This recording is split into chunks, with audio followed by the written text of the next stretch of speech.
Hey, what's up you guys, welcome back to my channel. This is Abhi and I'm back with a new video. In this video we are going to discuss how to download and install Eclipse IDE for your Windows 10 operating system.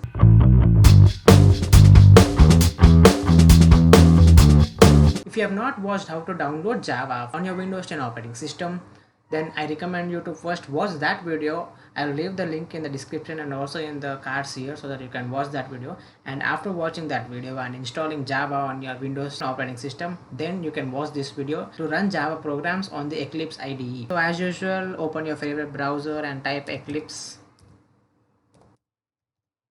Download, it's already showing here. Just click enter and you can see it is the official website www.eclipse.org, and downloads it will directly take you to the page. I will provide this link down in the description below so that you can directly access that one and download it. So here the download button is available. Just click on it and just click on download button.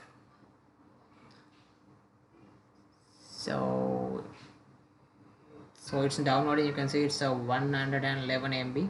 So I'll see you after it is being downloaded. You can see it's downloaded. Just double click on it and just run the program.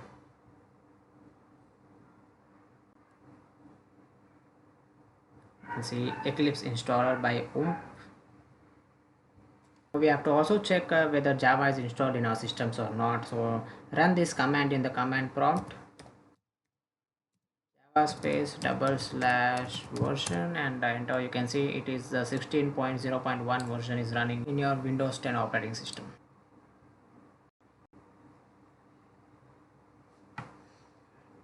Yeah, these are the different things for which you can use this Eclipse IDE, like for PHP and for C, C++ or web developers. So let me just select Java developers. That's enough for this video because we are going to discuss about Java.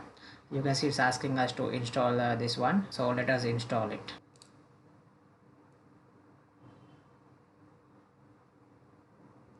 We have to click on accept now. Now you can see it is now installed. Let's click on launch and it is now opening the Eclipse IDE. This is the path where all your workspace and all your projects are going to be saved in your desktop. So click on launch. This is how the homepage looks like for the Eclipse IDE for Java developers, and I hope you understood how to download and install Eclipse by this video. If you have more doubts, comment down below so that I can clarify your doubts. So if you like this video, hit that like button and share this video to all your friends and colleagues. And if you want more videos like this, subscribe to my channel and click the notification bell icon so that you'll not miss any of my future updates on this YouTube channel. And that's it from me today guys. I'll see you in my next video. Cheers.